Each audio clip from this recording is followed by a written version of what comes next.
Hello viewers, my name is Tyler Marchand. Today, as promised, I'm going to be naming my picks for the best hit songs in 1967. Does this year live up to other hyped years like 1976 and 1983 when it comes to music? From what I found, absolutely yes.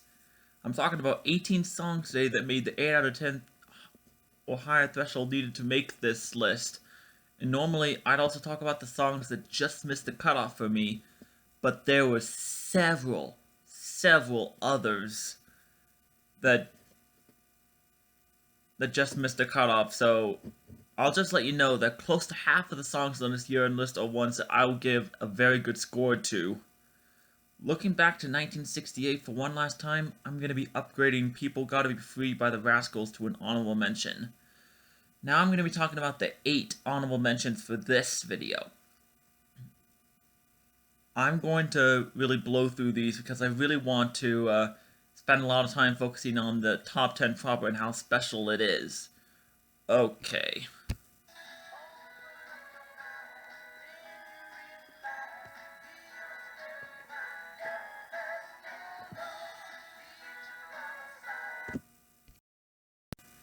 And we're starting out this list with a gorgeous sounding song asking we're asking a loved one for forgiveness. Wistful piano forms the backdrop for this verses, and then you bring in the horns for that instantly memorable chorus.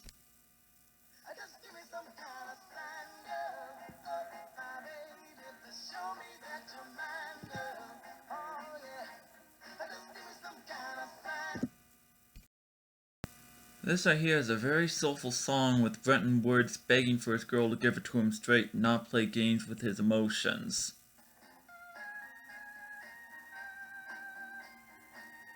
That little organ solo midway through the song is what really elevates it for me. Fantastic stuff.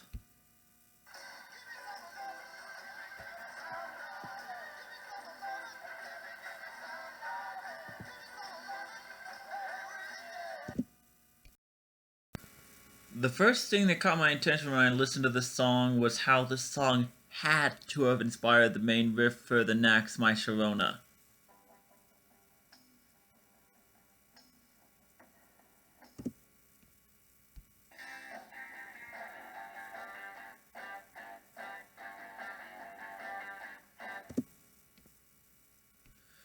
Anyways, this is a track from the Spencer Davis Group, of which Steve Winwood was a part of, and it is fantastic to listen to.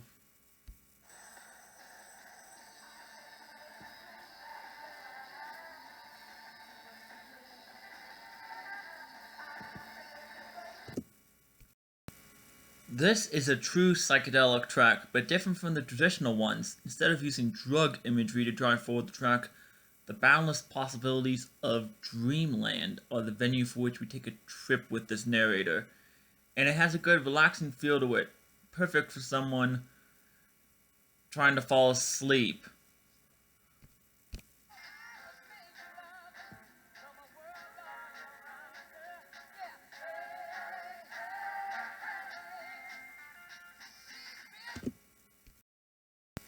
I am finding myself in amazement as to how long Stevie Wonder has been making music, and I know that he's gonna have one more hit. He's gonna have a hit in 1966, which he would have been 16 years old at the time, but I was not aware that he was making music for that long. I was impressed with My Sharia more, but I didn't know that he had hits much earlier than that. As a teenager, he really helps to sell the idea of someone so love-struck that no one else's opinions even matter to him. I hope to hear more from this guy in the early years, because even as a teen, his stuff was fantastic.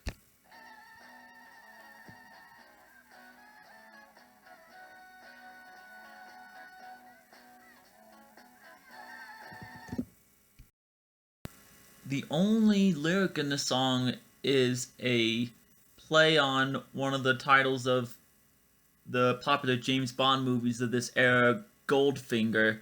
But even with that being the one lyric you hear in the song, the Stax instrumentation really helps the song stand out above most of the rest of this year.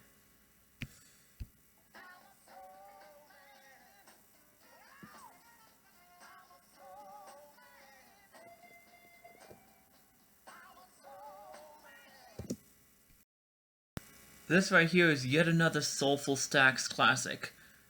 Not much more to say about this song other than that it inadvertently inspired a movie that tries to tackle the subject of racism by using the same type of logic that horrendous Cuties monstrosity that just came out tries to tackle sexualization of children by. Just who thought that having a white man try to act as a black man to get into college was a good idea?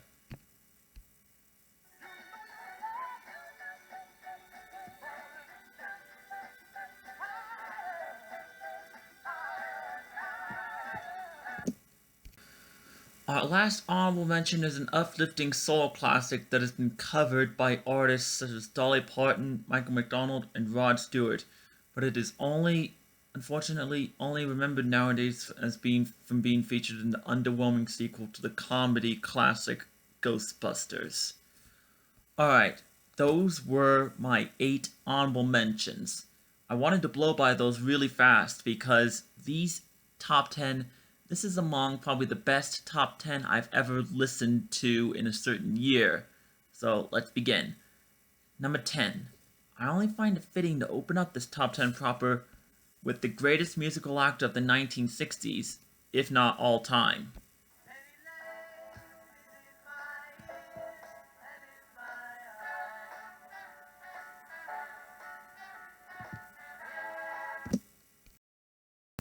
Yep, we're starting off this list with a track from the Fab Four, where Paul McCartney and John Lennon are looking back fondly on childhood memories growing up in Liverpool. Despite the very happy sounding instrumental, this view of Paul McCartney's childhood community isn't really viewed through nostalgia goggles, as there is this underlying feeling that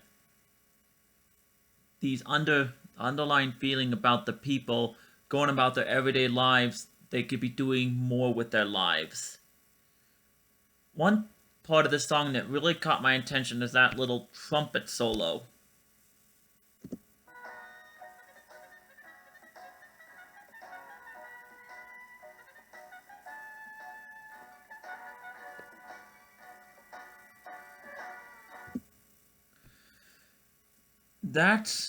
This trumpet solo comes from a Baroque instrument called the piccolo, which adds a nice little twist for this fantastic song. Number 9. I mentioned in an earlier video that there is an appeal for the popular music genre of this era called bubblegum pop.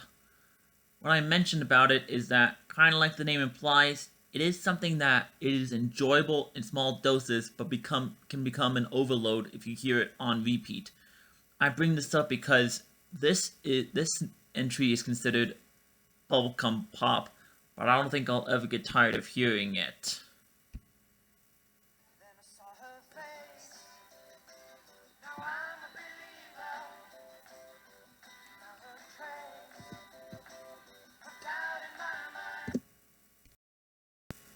I guarantee that most everyone has heard of this song before, and those about my age will know this movie, the Smash Mouth cover of this song from the first Shrek movie. Well, this is the original hit from the Monkees, and it is fantastic. Even if I didn't associate this song with the Shrek movies, I'd still find a lot of appreciation with this song.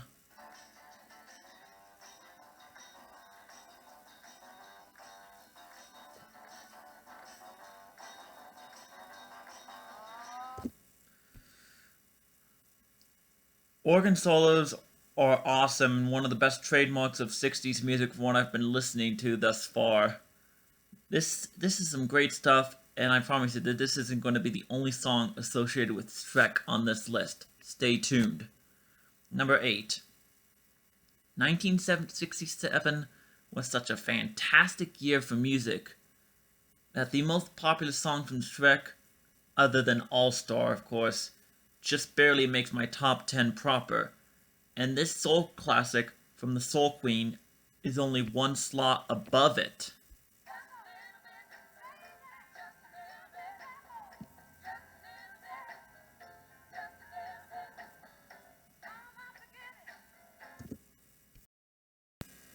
This is yet another one of those songs that I guarantee everyone has heard at least once in their lifetime.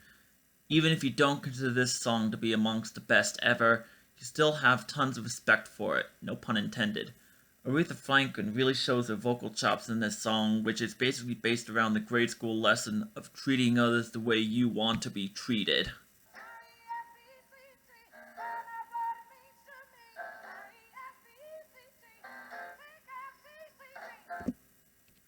One thing I'm starting to find with a lot of these older songs is the parts that I personally associate as the signature parts are ones that I expect to be repeated.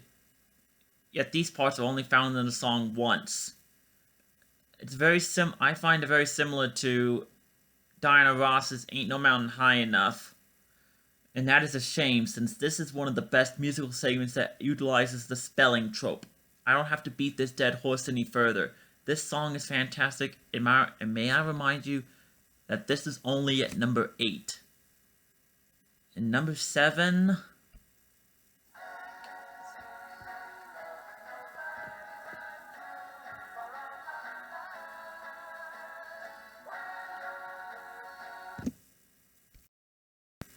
I told you we weren't done with our favorite ogre.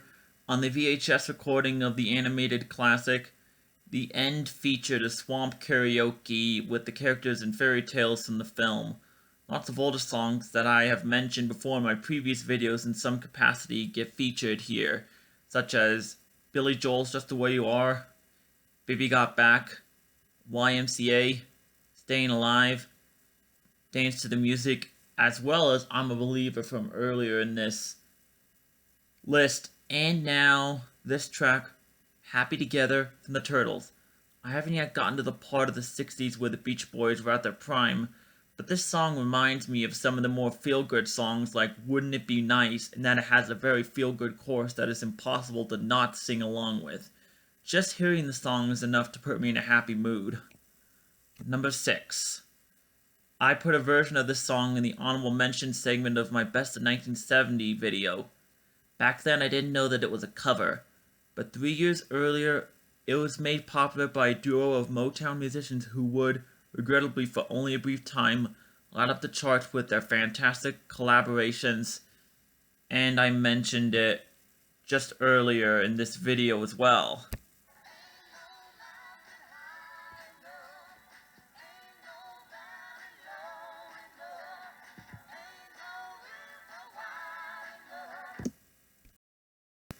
And I thought I liked the Diana Ross cover of the song, but this is something else entirely. Consider this the latest in another set of examples of the original outshining the covers. I've heard several collaborative tracks between Marvin Gaye and his professional partner Tammy Terrell in some earlier videos, and while I liked most of them, I never really felt a connection between the two singers. And I can't really blame them for that, considering that Tammy Terrell would become terminally ill and tragically died at only 24, so they'd have to record their parts separately and then splice them together. Here, however, they really go together like two peas in a pod, in this classic about always being there for one another, regardless of the circumstances. It is an absolutely gorgeous song that I will love to the day I die. Number 5. I have had some exposure to this group in prior videos. Their 80s output is generally not considered to be that good in retrospect, even though I personally don't have a problem with any of those hits. Their 70s output was alright in my opinion, and in the 60s this group was a pioneer for the psychedelic rock sound that dominated the latter half of the decade. Yes, we're going to be talking about Jefferson Airplane.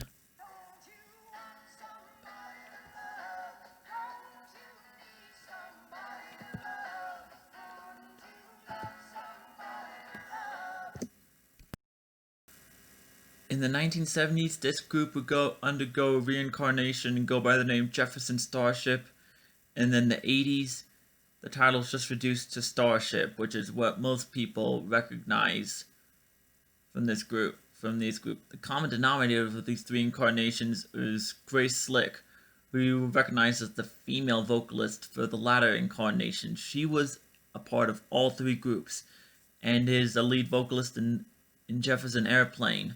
Anyways, they had 2 hits in 1967. White Rabbit is one of several songs, I should add, that just narrowly missed the honorable mention segment of this video. But this song makes the list handily. What keeps the song from the uppermost reaches of this list is the fact that the lyrics aren't anything special. However, Slick's delivery on the chorus and the shimmering background guitars more than make up for this song in the lyrical department. Even today, I still hear this song on classic rock stations, and I'm glad about that. Number 4. People like to think of this as an anti-war song, which, considering that this was at the height of opposition to the Vietnam War, only makes sense. However, it isn't. Oh, it is a protest song, but the inspiration behind the song was a lot more domestic.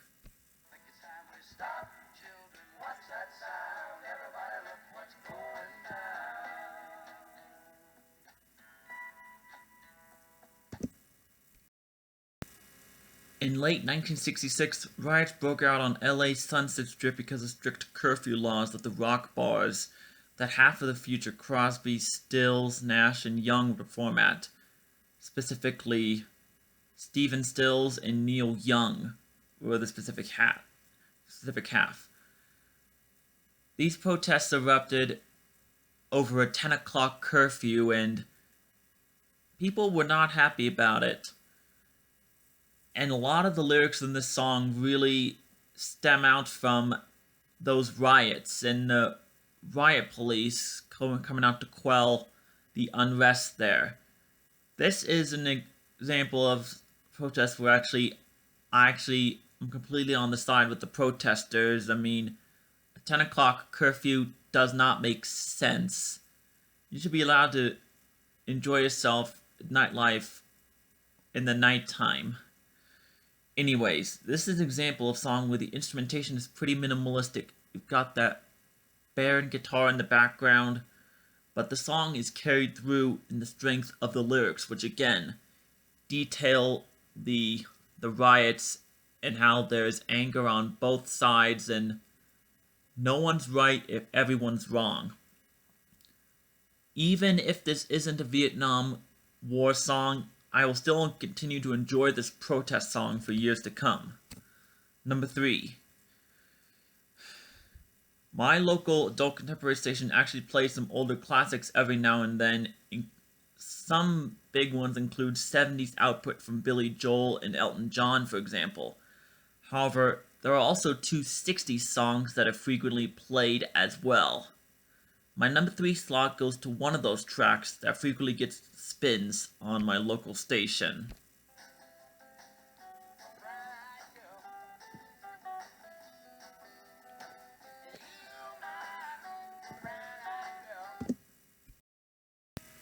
Yes, this folk rock song from 1967 is played frequently alongside modern hits like Adore You, Blinding Lights, and Don't Start Now, and I love it.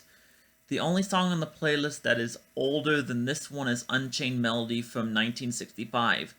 I'll maybe talk about that song when 1965 comes around, but for now, this reminiscing song is a joy to listen to, thanks to that guitar riff that starts the song out.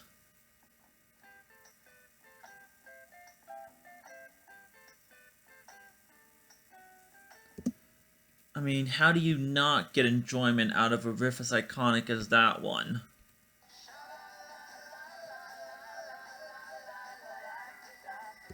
And even though that chorus is mainly just sha-la-la-la-la-la-las, it is still a fantastic song. If this was pretty much any year other than 1967, this song would probably top a list, but it's not quite my favorite song from this year. What is? We'll get to it soon, but first, number 2. Before I started listening through the songs for this year, I was aware of this song being one that was critically acclaimed by reviewers who have covered this year before me. My dad even had this song on his personal iPod, although I rarely ever listened to the song back in my younger years. This would be back in the mid-2000s. After listening through this year, I can say that all the hype surrounding this song is well deserved.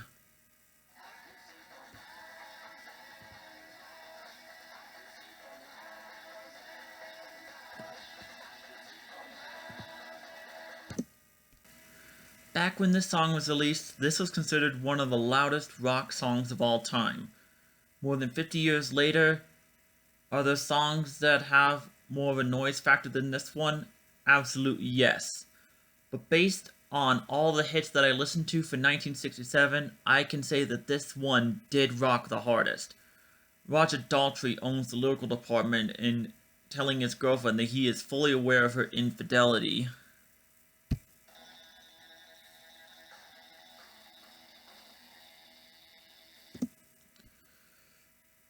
Pete Townshend owns the guitar instrumentation, which despite being very limited in the notes used, I mean, that's just one note on repeat there for that solo, but it is still a banger to listen to.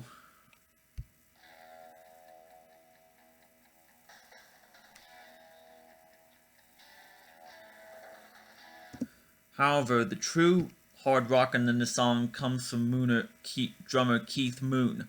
He just owns this track that I'm placing only at number 2. So what song was better than this in my view? Number 1.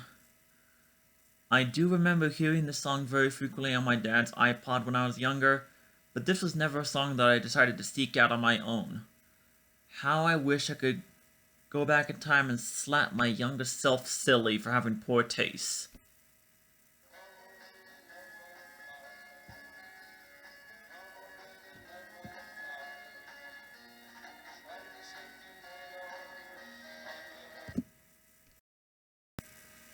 Do you guys remember that Post Malone hit from 2017-2018 that he had called Rockstar? The only part of that song that even tried to make an effort to honor the song title was in the first verse, where Post was name-dropped 2 rock song references, one being Back in Black by AC/DC, and the other to this song. At least he chose a good song to name-drop for that track, because this is awesome. Even though this song is about 7 minutes long, there is less than 3 minutes of singing in this track. Jim Morrison's vocal performance in this track is amongst his best, and Robbie Krieger's guitar work throughout that long 4-minute instrumental segment is fantastic.